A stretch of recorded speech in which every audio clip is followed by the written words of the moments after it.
இந்த கோவாலு கங்கை நதி இங்கேலாம் பாட்டு படிக்கிற அண்ணா, அது கங்கை நதி இல்லைண்ணே, யமுனா நதி இங்கே, ராதை முகம் இங்கே, கண்ணன் போவதெங்கே, கொஞ்சம் மணி இங்கே, கோவை கிளி இங்கே, மன்னன் போவதெங்கே. என்ன கோவாலு, சும்மா ஒரு வரி சொன்ன ஒரு பாட்டை பாடுற. என்ன இவ்வளோ ஆர்வ கோளாறாக இருக்க? நீ பண்ண மொத்தம் கேட்கணுன்னு நினைக்க மாட்டியா? அண்ணே, எனக்கு பாடணுன்னு ஆசைண்ணே, சின்ன வயசுலேயே. என்ன அது என்ன வயசில்? ஒரு 22 வயசு இருக்குண்ணே. அப்போ நான் என்ன பண்ணேன்னே, ஒரு மயிலாப்பூரில் கச்சேரி ரோடில் ஒரு இஎன்டி டாக்டர் இருக்காருண்ணே. எல்லா இடத்துலையும் தான்ப்பா இருக்காங்க இஎன்டி டாக்டர். அங்கே தான் இருக்காரா, வேறு எங்கேயும் இல்லை அண்ணே. எல்லாத்துக்கும் விதண்டாவாதம் பேசாதீங்கண்ணா. அங்கே ஒரு இஎன்டி டாக்டர் இருந்தாருன்னு தான் சொன்னேன். சொல்லு.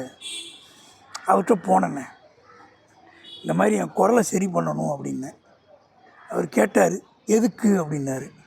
இந்த மாதிரி நான் ஃபேமஸ் ஆகணும், கர்நாடக கச்சேரிலாம் படிக்கணும், சபாவில் போய் பாடணும், எஸ்பிபி அவர்கள் மாதிரியும் டிஎம்எஸ் அவர்கள் மாதிரியும் பெரிய பாடகராக வரணும், உலக புகழ் வாங்கணும்னு சொன்னேன்னு சிரிச்சிட்டாருண்ணே. ஏப்பா, இதான் நடக்கிற கதையாக சொன்னால் பரவாயில்ல, நீ மாட்ட ஆகாயத்தை வளைக்கிறேன்னா யார் தான் சிரிக்காமல் இருப்பாங்க? இல்லைண்ணா, என்னுடைய ஆசைண்ணே. சரி, என்ன சொன்னார் டாக்டரு? அது ஒன்றும் இல்லைப்பா, வாய்ஸ் காலில் ஒரு சின்ன ஆப்ரேஷன் பண்ணணும், செஞ்சால் சரியாயிடும்னு சொன்னார். சரி, செஞ்சியா? அது எவ்வளவுன்னு கேட்டேன்னா அந்த காலத்தில் 8000 ரூபா சொன்னார்ண்ணே.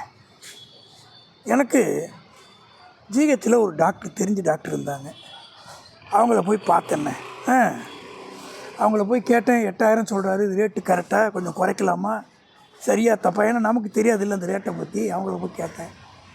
அப்போ அவங்க சொன்னாங்க, நீ ஏன்ப்பா காசு கொடுத்துலாம் பண்ணுற, நீ ஜிஹெச்சில் பண்ணிக்க, ஆனால் கொஞ்சம் லேட் ஆகும், வந்தவொடனே நேரடியாலாம் பண்ண முடியாது, கவர்மெண்ட்டில் சில பாலிசி ப்ரொவிஷன்ஸ் இருக்குது, ப்ரொசீஜர் இருக்குது, அவங்க அதை அப்படியே ஃபாலோ பண்ணுவாங்க, ஆனால் நல்லா பண்ணி தருவாங்க, நீ பயப்பட தேவையில்லை, கொஞ்சம் லேட், 1 வாரம் 10 நாள் ஆனால் கூட செலவு இல்லாமல் நீ பண்ணிக்கலாம் அப்படின்னாங்க. சரிங்கம்மா அப்படி சொல்லிவிட்டு கவர்மெண்ட்டில் பண்ணிக்கலான்னு முடிவில், செலவாகாமல் நமக்கு பண்ணிக்கலான்னு ஒரு நம்பிக்கையில் என்ன பண்ணேன், திரும்பி அந்த கச்சேரி ரோட்டுக்கு போனேண்ணே. அங்கே என்ன நடந்துன்னு சொல்கிறேன் பாருங்கண்ணே திரும்பவும்.